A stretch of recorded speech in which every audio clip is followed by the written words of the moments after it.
क्योंकि सबसे बड़े स्टेट में इलेक्शन हुए और अब उनके जो रिजल्ट्स हैं वो यकीनन अब आने वाले हैं, थोड़ा ही टाइम है उसके अंदर। क्या मतलब खबरें आ रही है कि कौन सी पार्टी कहाँ पे है, मजबूत है या लीड कर रही है और क्यों है?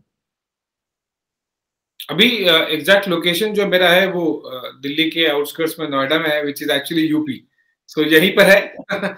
So I am right in the middle of the intensity जो फील हो रही है यहाँ पे, सोसाइटीज से लेके बाहर चाय नुक्कड़ वाले तक लेके दुकान वाले सब लोग, ड्राइवर भी आप बात करते हैं। यूपी में 1985 से अभी तक जो नहीं हुआ है वो होने की उम्मीद दिख रही है। वो है BJP come back again, regain in terms of the seats, in terms of forming the government again. So BJP वापस बना लेगी। और एक कहावत है फकार इंडिया में पॉलिटिकल सर्कल्स में कि दिल्ली का रास्ता लखनऊ से होके जाता है। जो जीतता है वो इजीली सेंट्रल गवर्नमेंट जरूर बनाता है वो पार्टी।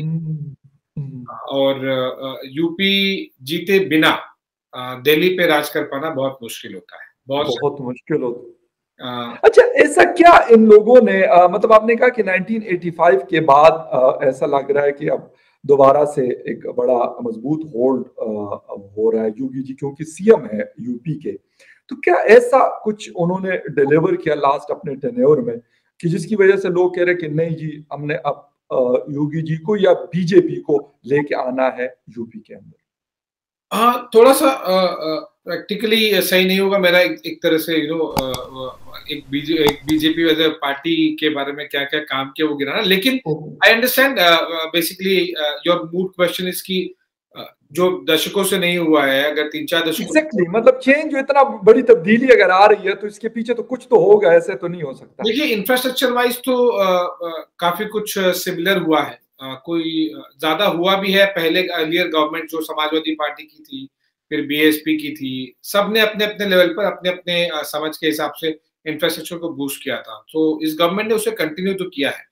वो क्लेम करते हैं कि उन्होंने ज्यादा किया उससे, पर दैट्स ठीक है। मतलब वो कोई बहुत ज्यादा डिफरेंशिएटेड फैक्टर मुझे नहीं लगता। लॉ एंड ऑर्डर एक सबसे बड़ा फैक्टर लगता है। और जो राम मंदिर वाला इशू है वो मुझे लगता है ऑन ग्राउंड काफी ज्यादा इसका बेनिफिट मिल रहा है, क्योंकि अयोध्या को लेकर पिछले कई सालों से लगभग 30 साल होने आ गए वो चलते आ रहा था। लेकिन उसको लेके लैंडमार्क जजमेंट आया सुप्रीम कोर्ट का, और फिर आगे सरकार बढ़ रही है, राम मंदिर बन रहा है।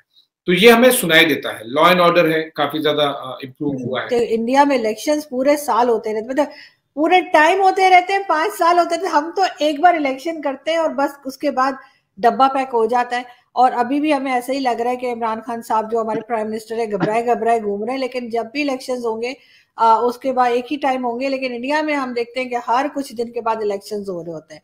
तो एनीवे, अब वो हम पाकिस्तानी अभी तक समझ नहीं पा रहे, हमारे पास क्या इतना दिमाग नहीं है, लेकिन हम कोशिश कर रहे हैं समझने की।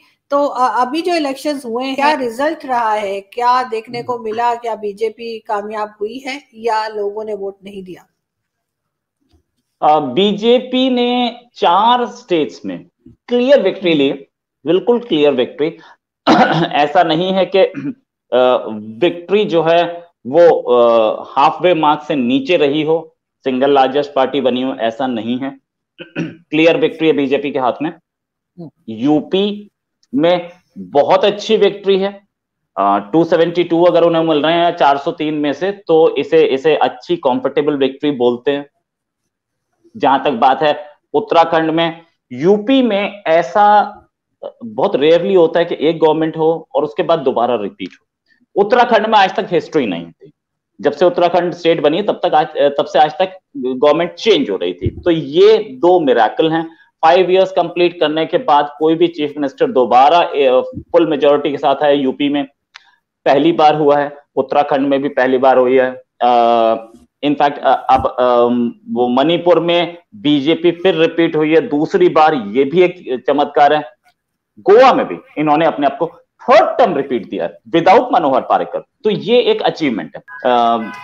अब मोदी योगी कॉम्बिनेशन ने उनको यह दिखा दिया कि आपके पास कोई सपोर्ट नहीं है, और सपोर्ट सीधे सीधे बीजेपी के हाथ में। कांग्रेस वाइप आउट हो चुकी है। सारे जितनी भी स्टेट्स में इलेक्शन हुआ है हर जगह कांग्रेस वाइप आउट हो चुकी है। सिद्धू की वजह से कांग्रेस वाइप आउट हो गई है। सिद्धू खुद हार गए, उनके अपने चीफ मिनिस्टर जो थे वो चन्नी हार गए, सारे हार गए। और बाकी स्टेट्स में भी कांग्रेस का बहुत अच्छा परफॉर्मेंस नहीं रहा। Congress has wiped out, PM Modi prevails, BJP prevails. और जहां तक वो फार्म लॉ वाली बिल्स की बात थी, जहां पे लोगों ने बोला था कि this is the end of Modi, तो प्राइम मिनिस्टर मोदी ने ये तो दिखा दिया कि अभी एंड तो नहीं है, he is still in the game and he is bang with the bash, और back with a very strong message that he is there to serve the people. बिल्कुल, वो जैसे शाहरुख खान की मूवी में कहते हैं ना कि वो पिक्चर अभी बाकी है मेरे दोस्त, तो वही पिक्चर अभी बाकी है। लेकिन रोहित, क्या आपके यहाँ इलेक्शन के बाद इस तरह से कोई सिचुएशन होती है जैसे हमारे यहाँ होती है अक्सर, बल्कि हमेशा ही इनफैक्ट, कि जो पोजीशन होती है वो उस रिजल्ट्स को नहीं मानती?